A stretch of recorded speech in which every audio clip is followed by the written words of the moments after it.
बिस्मिल्लाहिर्रहमानिर्रहीम। अस्सलाम वालेकुम नाज़रीन, मैं हूं डॉक्टर नुमान अली और आपकी खिदमत में एक नए सेशन के साथ हाजिर हूं। आज की वीडियो का टॉपिक है कि बकरियां और ख़ास तौर पे गाय भैंसें जो हैं वो बच्चे क्यों गिराती हैं। बच्चे गिराने को मेडिकल लैंग्वेज में अबार्शन कहा जाता है। आज की वीडियो में हम डिस्कस करेंगे कि इस अबार्शन जो है, ये जो बच्चा गिराना है, इसकी वजूहात क्या हैं और हर एक जो वजह है उसका हल क्या है। अब इन वजूहात में से आपके जानवरों को कौन सी वजह पेश आ रही है वो आपने खुद फैसला कर लेना है वीडियो देखने के बाद। अच्छा जी, इनमें से डायरेक्ट वीडियो पे आते हैं कि वजूहात क्या हैं और उनका इलाज क्या है।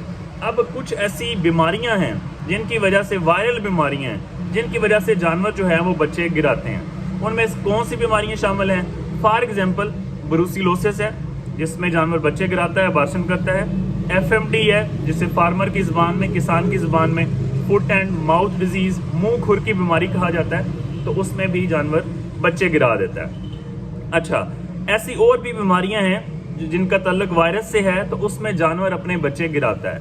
ये जो बीमारियां हैं इनको हम सिर्फ वैक्सीन की मदद से कंट्रोल कर सकते हैं। इसलिए अपने करीबी जो वेटरनरी हॉस्पिटल है आपके पास, वहाँ पे जो भी वैक्सीन आती है आप वो सारी वैक्सीन अपने जानवरों को ज़रूर करवाया करें, ठीक है।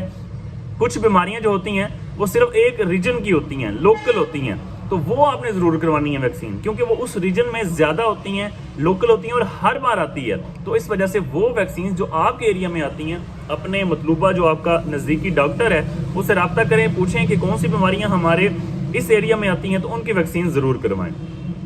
दूसरे नंबर पे वो पॉजिटिव एजेंट हैं, वो वजूहात हैं जो जानवर को अबार्शन की तरफ लाती हैं। वो है, उसमें न्यूट्रिशनल फैक्टर है, जानवर की खुराक उसका ताल्लुक है उसमें। दूसरा मैनेजमेंट है और तीसरे नंबर पे जानवर की जेनेटिक्स है। तो सबसे पहले हम जो न्यूट्रिशनल फैक्टर है, खुराक के हवाले से फैक्टर है, उसको हम डिस्कस करते हैं कि उसमें कौन सी वजूहात हैं, क्या वजह होती है। अच्छा, जो जानवर बहुत ज़्यादा वीक होता है, खुराक की बहुत ज़्यादा कमी होती है, किल्लत होती है, उसे बॉडी कंडीशन स्कोर उसका बहुत कम होता है, तो वो चांसेस है कि वो बच्चे को, प्रेगनेंसी को ज़्यादा देर तक ना रखे, तो हो सकता है वो अबॉर्ट कर दे, या उसे फिर डिस्टोकिया में मसला हो, बच्चा देने में उसे मसला हो, तो उस वक्त वो स्टिल बर्थ कर जाए। अच्छा, अबार्शन क्या है और स्टिल बर्थ क्या है? अबार्शन ये है कि 40 दिन की प्रेगनेंसी से लेकर 260 दिन की प्रेगनेंसी तक गाय भैंसों में, इस दौरान जो बच्चा मरेगा उसे हम कहेंगे कि ये अबार्शन हुआ है, ठीक है। जानवर ने खुद बच्चा बाहर निकाला है, बच्चा जो प्रेगनेंसी का दौरानिया है वो मुकम्मल होने से पहले जानवर ने बच्चादानी का मुंह ओपन हुआ है और किस वजह से वो बच्चा निकाल दिया, इसे हम कहेंगे कि ये अबार्शन है।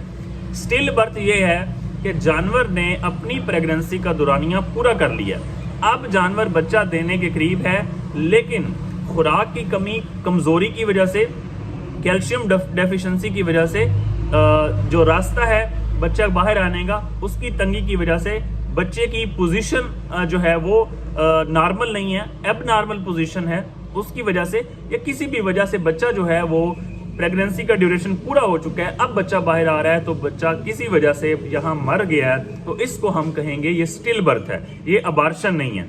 तो अब अबार्शन में क्या न्यूट्रिशनल फैक्टर्स क्या है? एक तो हो गया कि खुराक की कमी है, दूसरे नंबर पे ऐसी खुराक जिसके अंदर टॉक्सिन्स ज़्यादा है।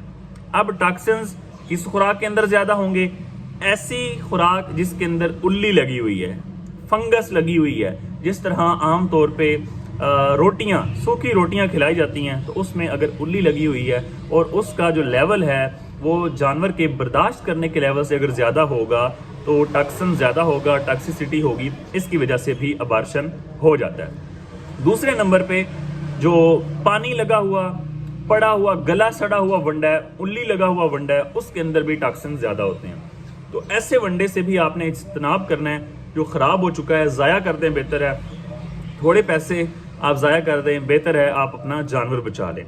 तो इस तरह ऐसी भी कोई भी खुराक जिसके अंदर टॉक्सिन्स का लेवल ज़्यादा है, वो जानवर की अबार्शन की वजह बन सकती है। इसलिए अपनी जो जानवरों की खुराक है उसके अंदर टॉक्सिन बाइंडर का इस्तेमाल करें, ताकि अगर किसी खुराक की किसी भी वजह से टॉक्सिन्स आ रहे हैं तो वो टॉक्सिन बाइंडर की वजह से वो रुक जाएं, जिस्म का हिस्सा ना बने और जानवर को किसी किस्म का नुकसान ना पहुंचाएं। दूसरे नंबर पे जो अक्सर वजह फील्ड में देखी जाती है वो ये है कि लोग खल बनोला का बहुत ज़्यादा इस्तेमाल करते हैं। अब हर चीज़ का इस्तेमाल जो है वो एक ख़ास हद तक तो फ़ायदा देता है, लेकिन एक ख़ास हद के बाद उसी चीज़ का जो फ़ायदा देने वाली चीज़ का नुकसान आना शुरू हो जाता है। खल बनोला का इस्तेमाल अगर ज़्यादा किया जाए तो उसमें एक फैक्टर है गोसीपोल, वो जानवर की अबार्शन की वजह बनता है। तो अगर आपके जो जानवर हैं उनमें अबार्शन हो रहा है तो उन नोट करें कि आपने खल बनोला का इस्तेमाल तो कहीं ज़्यादा नहीं करवाया हुआ, तो अगर करवाया हुआ है तो उसका इस्तेमाल कम कर दें, एक लिमिटेड जितनी ज़रूरत है जानवर को उतना उसका इस्तेमाल करवाएं। तीसरे नंबर पे खुराक के हवाले से ही कुछ ऐसी खुराक हैं, कुछ ऐसे चारा जात हैं जिनके अंदर फाइटोइस्ट्रोजन का लेवल ज़्यादा होता है। अच्छा, प्रेगनेंसी को मेंटेन रखने के लिए, प्रेगनेंसी को कायम रखने के लिए हमें प्रोजेस्टेरॉन की ज़रूरत है, ठीक है। प्रोजेस्टेरॉन जिस चीज़ में ज़्यादा होगा उसका इस्तेमाल जानवर के लिए फ़ायदेमंद होगा। इसी प्रोजेस्टेरॉन के अपोनेंट एक हार्मोन है ईस्ट्रोजन, जो कि जानवर को हीट में लेके आता है। जब हीट में जानवर आएगा इसका मतलब उसकी प्रेगनेंसी ख़त्म हो रही है। तो ऐसी चीज़ें जिनके अंदर फाइटोइस्ट्रोजन का लेवल ज़्यादा है वो एबार्शन की वजह बनेगी। हार्मोन अपोजिट है, प्रेगनेंसी को मेंटेन रखने के लिए प्रोजेस्टेरॉन और ख़त्म करने के लिए ईस्ट्रोजन या प्रोस्टाग्लैंडिन्स भी हैं। तो अब कौन सी ऐसी खुराक हैं जिनके अंदर फाइटोइस्ट्रोजन का लेवल ज़्यादा होता है, जिसमें लूसन है। अगर आप अपने जानवर को बहुत ज़्यादा बेतहाशा लूसन खिला रहे हैं तो प्रेगनेंसी के आखिरी स्टेज में उसे ये ज़्यादा लूसन ना खिलाएं, फाइटोइस्ट्रोजन का लेवल ज़्यादा होगा, उसकी वजह से जानवर अबॉर्ट कर जाएगा, बच्चा गिरा देगा। दूसरे नंबर पे बरसीम, उसके अंदर भी फाइटोइस्ट्रोजन का लेवल ज़्यादा है। तो अगर आप बरसीम का बेतहाशा इस्तेमाल करवाते हैं और अबॉर्शन के केसेस आपके पास आ रहे हैं तो बरसीम का इस्तेमाल जो है वो लिमिटेड करें। अच्छा, कुछ लोग फिर इससे ये बात निकालना शुरू कर देते हैं, वो कहते हैं कि हम तो अपने जानवरों को बरसीम खिला रहे हैं, लूसन भी खिला रहे हैं, कुछ भी नहीं हो रहा, आप भी खिलाएं। तो भाई ये केस सबके साथ नहीं आने हैं, कुछ केसेस आने हैं, उन्होंने रगड़ा निकालना है, ठीक है। ये हो गई वो वजूहात जो न्यूट्रिशनल हैं, जिनका ताल्लुक खुराक से है। दूसरे नंबर पे मैनेजमेंट। अब मैनेजमेंट में क्या आता है? सबसे पहला पॉइंट जो है मैनेजमेंट में वो है स्ट्रेस। चाहे वो स्ट्रेस गर्मी का हो, बहुत ज़्यादा गर्मी है, चाहे वो स्ट्रेस सर्दी का हो, बहुत ज़्यादा सर्दी है। जिस तरह आप दिसंबर ख़त्म हुआ, जनवरी का स्टार्ट हो रहा है तो सर्दी का लेवल पीक पे है। तो इस दौरान जानवरों की आपने जो टेम्परेचर है उसको मेंटेन करना है, उनकी बॉडी कंडीशन के अकॉर्डिंग करना है। अच्छा, इसके बाद मैनेजमेंट में एक बात आती है इंजेक्शंस की। आपने जो स्टीरॉइड्स हैं, अगर प्रेगनेंसी की लेट स्टेज चल रही है तो स्टीरॉइड्स का इस्तेमाल नहीं करना, ठीक है। उसके बाद कुछ लोग गलती से साइक्लोमेट इंजेक्शन का इस्तेमाल करवा लेते हैं, जो कि प्रेगनेंसी को ख़त्म करने के लिए इस्तेमाल होता है। डेक्सामेथासोन है, साइक्लोमेट है, डेल्माजीन है, इनका इस्तेमाल आपने नहीं करना, ये भी अबॉर्ट करवा देंगे, बच्चा गिरवा देंगे। तो जब भी आपके पास डॉक्टर आए, आपने डॉक्टर को प्रेगनेंसी के हवाले से ज़रूर गाइड करना है, उसे ये याद दहानी करवानी है कि हमारा जानवर प्रेग्नेंट है, तो बराए करम किसी ऐसे इंजेक्शन का इस्तेमाल ना कीजिएगा जो कि अबॉर्शन की वजह बन जाए। उसके बाद अगर जानवर की आपने डिवर्मिंग नहीं करवाई हुई, पेट के अंदर कीड़े हैं, तो वो कीड़े क्या करेंगे? जानवर का खून चूसेंगे, जानवर को एनीमिया होगा, खुराक की कमी हो जाएगी, कमज़ोरी छा जाएगी, तो इसकी वजह से भी जानवर अबॉर्ट करता है। और ये डिवर्मिंग आपने कब करवानी है? जानवर को क्रॉस करवाने से पहले। जानवर को क्रॉस करवाने के बाद आपने ऐसे डिवर्मर का इस्तेमाल करना है जो डिवर्मर प्रेगनेंसी सेफ हो, जो प्रेगनेंसी को ख़त्म ना करे। अब उनमें से कौन सा ऐसा डिवर्मर है?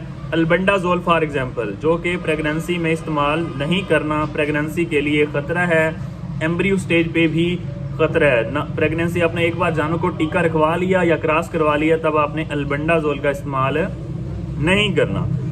ये हो गए कुछ खुराक के हवाले से, न्यूट्रिशनल फैक्टर्स और मैनेजमेंट के हवाले से, जिसमें स्ट्रेस को मैनेज करना है कि जानवर को किसी भी किस्म की स्ट्रेस नहीं होनी चाहिए। और आपने मैनेज करना है कि कोई ऐसा इंजेक्शन ना लग जाए जो कि प्रेगनेंसी को ख़त्म करे, अबॉर्शन करवाए। उसके बाद एक और फैक्टर है जेनेटिक्स, जानवर की मौरूसी जो खसूसियात हैं।